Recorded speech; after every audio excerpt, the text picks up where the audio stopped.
మళ్ళీ మీ దగ్గరికి వస్తే ఒకసారి కల్లా వీవరావు గారి దగ్గరికి వెళ్దాం. వీవరావు గారు నమస్తే. దీంతో పాటు ఎమోషనల్ బాండేజ్తో పాటు రెండు ప్రాచీన నాగరికతల మధ్య ఉన్న ఒక అద్భుతమైన అనుసంధానం గురించి ప్రస్తావన చేస్తూనే సాంకేతికంగా టెక్నాలజికల్గా అడ్వాన్స్ సమానంగా తీసుకురావటం, ఇంకా మరింత దుర్నిరీక్షంగా దాన్ని ముందుకు తీసుకెళ్లే క్రమంలో చేసుకున్న ఒప్పందం ఇవన్నీ అంటే 360 డిగ్రీస్లో అన్ని టచ్ చేసి వచ్చారు. ఆయన ఏమి ఉన్న 2 రోజుల వ్యవధిలో అన్ని టచ్ చేసి వచ్చారు. ఏం సంకేతం ప్రత్యేకించి ఇజ్రాయెల్ని వ్యతిరేకించే దేశాలకు, అలాగే ఉగ్రవాదాన్ని జేబులో వేసుకుని తిరిగే దేశాలకు ఆయన ఏమి ఇచ్చారు? ఇది నరేంద్ర మోడీ గారికి 3వ విజిట్ అండి ఇజ్రాయెల్. ఆయన చీఫ్ మినిస్టర్గా ఉండగా agriculture and water filtering mechanisms కోసం అప్పుడు విజిట్ చేయడం జరిగింది. ప్రైమ్ మినిస్టర్కి ఇది 2వ విజిట్. 2017లో ఒకటి, 2026లో రెండవది. అయితే ఈ మధ్యలో ఫారెన్ పాలసీ మనది నాకు ఒకటి స్పష్టంగా కనిపిస్తోంది. ఇప్పటి వరకు నాన్ అలైన్డ్ దాంట్లో ఉన్నాం, సేమ్ కంటిన్యూ అవుతున్నాం. అయితే ఏంటంటే ఒకప్పుడు ప్యాసివ్గా ఉండేవాళ్ళం, ఇప్పుడు యాక్టివ్గా కనిపిస్తున్నాం. ప్రతిదీ ఇష్యూ బేస్డ్ చేసుకుని మనకి ప్యాలెస్టైన్ తోటి సత్సంబంధాలు ఉన్నాయి, అలాగే ఇరాన్ తోటి కూడా సత్సంబంధాలు ఉన్నాయి. ఇరాన్ తోటి చాబాహర్ పోర్టు ఆపరేట్ చేస్తున్నాం, సెంట్రల్ ఏషియన్ రిపబ్లిక్స్కి కనెక్టివిటీ తీస్తున్నాం. అలాగే ఆయిల్ ఇంపోర్ట్ చేస్తాం. తర్వాత ఇష్యూ బేస్డ్ విషయాల గురించి మనం మాట్లాడతాం.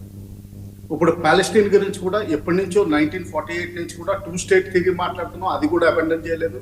అలాగే వెస్ట్ బ్యాంక్లో మొన్న ల్యాండ్ రిజిస్ట్రేషన్ ఏదైతే పర్మిట్ చేసిందో ఇజ్రాయెల్, దాన్ని అపోజ్ చేశాం జస్ట్ 3 రోజుల క్రితమే. తర్వాత ఇంకోటి కనిపిస్తుంది ఏంటంటే స్పష్టంగా ఈ ప్రైమ్ మినిస్టర్ విజిట్ జనరల్గా ఒక 2-3 నెలల ముందర డిసైడ్ అవుతుంది ఏ దేశానికైనా సరే. ఈసారి మాత్రం 2 వారాల లోపల, కేవలం 10 రోజులే యాక్చువల్గా. నెటాన్యాహు అనౌన్స్ చేసినప్పటి నుంచి 15వ తారీఖున అనౌన్స్ చేసినప్పటి నుంచి 25-26 కల్లా ఎగ్జిక్యూట్ అయింది. అదే క్లిష్ట సమయాల్లో ఒక సైడ్ నుంచి అమెరికా ఇరాన్ మీద అటాక్ జరిగే అవకాశాలు, ఎందుకంటే అందులో ఇజ్రాయెల్ భాగం చాలా విపరీతంగా ఉండే అవకాశాలు ఉన్నాయి. అటువంటి క్లిష్ట సమయాల్లో విజిట్ చేయడం అన్నది నాకేమనిపిస్తుందంటే ఫస్ట్ టైం మనకి ఆపరేషన్ సింధూర్ తర్వాత మనకి ఇంటర్నేషనల్ స్టేచర్ ఎలా పెరిగిందో ఇజ్రాయెల్కి ఇప్పుడు మనం కావాల్సి వస్తున్నాం. వాళ్ళ body language, dress language, protocols ఇవన్నీ చూస్తే ఏంటంటే ఇప్పటి వరకు జనరల్గా ఇండియా వెళ్ళి ఒక చిన్న దేశం కింద, ఒక రిక్వెస్టింగ్ దేశం కింద వెళ్ళేది. ఇప్పుడు మనం పెద్దన్న కింద వెళ్ళడం జరిగింది. అలాగే పృథ్వీ 3 మిసైల్, బ్రహ్మోస్ మిసైల్ 3 అది ఎక్స్పోర్ట్కి మాట్లాడుతున్నాం. తర్వాత అది ఇజ్రాయెల్కి ఎక్స్పోర్ట్ చేస్తున్నాం ఫస్ట్ టైం.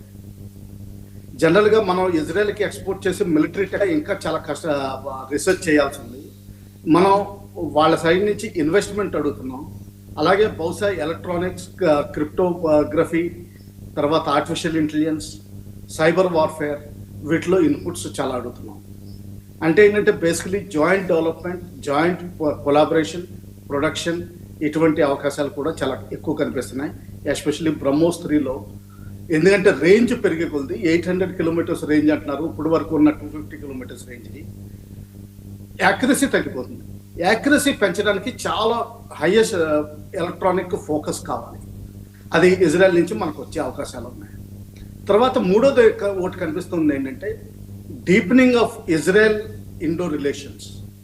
అందులో మనం డిఫెన్స్ టెక్నాలజీయే కాదు, అగ్రికల్చర్, వాటర్ సప్లై, తర్వాత ఎడ్యుకేషన్ కూడా ఈసారి కలపడం జరిగింది. జనరల్గా ఏ కంట్రీ తోటి మనం అంతగా ఎడ్యుకేషన్ గురించి మనం ఇన్వాల్వ్ అవ్వలేదు.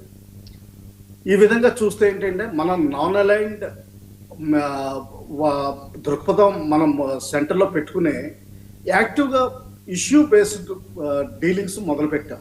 అటు రష్యాతోటి, అటు అమెరికాతోటి సత్సంబంధాలు పెట్టుకుంటున్నాం. అలాగే యుక్రెయిన్ రష్యా వార్లో కూడా మన యుక్రెయిన్ తోటి, రష్యా తోటి మనకి సత్సంబంధాలు ఏమీ తెగలేదు, ఏమీ చేంజ్ లేదు. మన ఆయిల్ రష్యా నుంచి కొంటున్నంత మాత్రాన యుక్రెయిన్ తోటి మనకేమీ సంబంధాలు చెడిపోలేదు. ఇన్ఫ్యాక్ట్ జెలెన్స్కీ గారు ఇండియాకి రావడానికి చాలా ప్రయత్నిస్తుంది. సో అంటే ఏంటంటే మనకి ప్రపంచంలోనే ఒక మీడియేటర్ రోల్ దొరికే అవకాశం నాకు చాలా బాగా కనిపిస్తుంది. ఎందుకంటే పాకిస్తాన్ వరల్డ్ పీస్ కౌన్సిల్లో కమిటీలో భాగం కింద ట్రూప్స్ డిప్లాయ్మెంట్కి అగ్రీ చేసినా కానీ అసీం మునీర్ గారు అమెరికా వెళ్ళకపోవడం, ప్రైమ్ మినిస్టర్ వెళ్ళడం, ఫస్ట్ రోజున తప్పించి మిగతా 2 రోజులు ఆయనకి అటెన్షన్ ఇవ్వకపోవడం, ఇవన్నీ చూస్తుంటే పాకిస్తాన్కి ఏదో రిస్ట్రిక్షన్స్ కనిపిస్తున్నాయి. ప్యాలెస్టైన్కి ఎగనెస్ట్గా వెళ్ళి హమాస్ని డిసామ్ చేయడానికి అంత శక్తి కనిపించట్లేదు. ఇది ఫ్యూచర్లో నెక్స్ట్ 1 month 2 monthsలో ఇది ఏమన్నా టర్న్ తీసుకుంటుంది. ఎందుకంటే అమెరికా ఇండియాకి ఇన్విటేషన్ ఇచ్చింది, ఇప్పుడు వరకు ఇండియా ఏమీ చెప్పలేదు, రిజెక్షన్ చేయలేదు, అటు యాక్సెప్టెన్స్ చేయలేదు. ఒకవేళ పాకిస్తాన్ వెళ్ళకపోతే ఇండియా ఏమన్నా ప్యాలెస్టైన్కి ఇజ్రాయెల్కి ఇద్దరితోటి ఉన్న సత్సంబంధాలు తీసుకుని డిసామింగ్కి వెళ్తుందా, ఏదైనా స్పెషల్ రోల్ తీసుకుంటుందా, అదొకటి మనం ఆలోచించాలి. ఇంకా 4వది హెక్సగాన్ గురించి వస్తే ఇది ఇంకా ఫార్మేటివ్ స్టేజ్లోనే ఉంది. కేవలం గ్రీస్ అండ్ సైప్రస్ పేర్లు వినిపిస్తున్నాయి apart from India and Israel. ఇది యాంటీ సున్నీ ఫ్రంట్ అంటున్నారు, యాంటీ షియా ఫ్రంట్ అలాగా ఉంది, ద యాక్సిస్ ఆఫ్ అంతే. కానీ బేసికలీ ఏంటంటే మనకి Israel 2 state theory India propose చేస్తుంది. ఇజ్రాయెల్ ప్రస్తుతానికి అగ్రీ చేయట్లేదు, పేపర్ మీద అగ్రీ చేస్తున్నాం కానీ ఆన్ గ్రౌండ్ అగ్రీ చేయట్లేదు. దాన్ని మార్చగలిగే అవకాశం కేవలం ఇండియాకే ఉంది ప్రపంచంలో. ఆ విధంగా ఇండియన్ రోల్ నేను ఏ విధంగా చూస్తున్నానంటే, ఇప్పటి వరకు ఉన్న మన నాన్ అలైన్డ్ రోల్ యాక్టివ్ అయ్యి ప్రపంచంలో ఒక గ్రేటెస్ట్ మీడియేటర్ కింద ఎదిగే అవకాశం కనిపిస్తుంది. అపార్ట్ ఫ్రమ్ టెక్నాలజికల్ ఇన్నోవేటివ్ ఇవన్నీ కొలాబరేషన్స్, ఇన్వెస్ట్మెంట్స్ గురించి వస్తే ఏంటంటే మనం జూయిష్ కమ్యూనిటీని తీసుకోవాలి. ప్రపంచంలో బ్లాక్ రాక్ కానివ్వండి, ఏది కానివ్వండి, అన్ని జూయిష్ కంట్రోల్స్లో ఉన్నాయి. సో ఇజ్రాయెల్ తోటి పెట్టిన కమ్యూనికేషన్ ఇన్వెస్ట్మెంట్స్ మాకు కావాలన్నది ఇది ప్రపంచంలో అంతా స్ప్రెడ్ అవుతుంది. అంటే ఏంటంటే మనకి ఇన్వెస్ట్మెంట్స్ ఎక్కువ ప్లస్ టెక్నాలజీ ట్రాన్స్ఫర్, ఇది కావాల్సింది. ఈ విధంగా నేను చూస్తున్నాను. చెప్పండి. 2 అంశాలు కల్నల్ రావు గారు. ఒకటి, పాకిస్తాన్ తోటి సంబంధాల విషయంలో ఏమన్నా పునరాలోచనలో అమెరికా పడిందనే ఒక సందేహము, అభిప్రాయం మీరు వ్యక్తం చేశారు. అక్కడ సందేహం లేదు, ఎందుకంటే ట్రంప్ గారి అల్లుడి గారి వ్యాపారాలు అక్కడ ఉన్నాయి. అక్కడ ఏమన్నా తేడాలు వస్తే ట్రంప్ వెనక్కి తగ్గి మళ్ళీ తన అమెరికాని అక్కడి నుంచి తప్పించే ప్రయత్నం చేయడం. ఇక రెండో అంశం ఈ టెక్నాలజికల్ అడ్వాన్స్మెంట్, అలాగే యూదుల పాత్ర గురించి మాట్లాడుతూ యూదుల ఇన్వెస్ట్మెంట్ అని ఆల్రెడీ జార్జ్ సోరెస్ ఇన్వెస్ట్ చేశాడు ఇక్కడ కాంగ్రెస్ పార్టీ కోసం. ఇక్కడ పొలిటికల్ యాంగిల్ ఉంది. $100 బిలియన్ నేను ఖర్చు పెడతాను, మోదీని గద్దె దింపుతాను. అదే కమ్యూనిటీ, యూదుల కమ్యూనిటీ. మరి ఆయన తీసుకున్న నిర్ణయానికి it's purely A political question అండి. ఆయన తీసుకున్న నిర్ణయానికి భిన్నంగా వచ్చి యూదుల కమ్యూనిటీ నుంచి ఇన్వెస్ట్మెంట్, జూయిష్ కమ్యూనిటీ నుంచి ఇన్వెస్ట్మెంట్స్ మనకు వచ్చే అవకాశం ఉందా? ఎందుకంటే చాలా బలమైన ఉందండి. ఎందుకంటే సోరోస్ ని ఈవెన్ అమెరికాలో కూడా ఐసోలేట్ చేస్తారు. ఆయన సిద్ధాంతాలు, ఆయన సపోర్ట్ చేసే కాజెస్ ఇవన్నీ వేరే. ఇప్పుడు major investment funds, pension funds ఏవైతే ఉన్నాయో అవి వేరుగా వాళ్ళు సోరోస్ తోటి లింక్ పెట్టుకోరు. వాళ్ళకి ఎక్కడ మనీ ఎక్కువ వస్తుంటే, ఎక్కడ రిటర్న్స్ ఎక్కువ కనిపిస్తే అక్కడికి వస్తారు.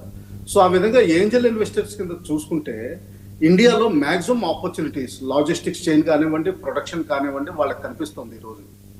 అందుకనే యాపిల్ ఫస్ట్ టైం మన యూపీఐ పేమెంట్స్కి సంసిద్ధమైంది. ఎందుకంటే one of the biggest payments. తర్వాత ఏంటంటే 9 కంట్రీస్లో ఇప్పుడు స్ప్రెడ్ అవుతుంది. ఇజ్రాయెల్ కూడా యాక్సెప్టెన్స్ చేసింది.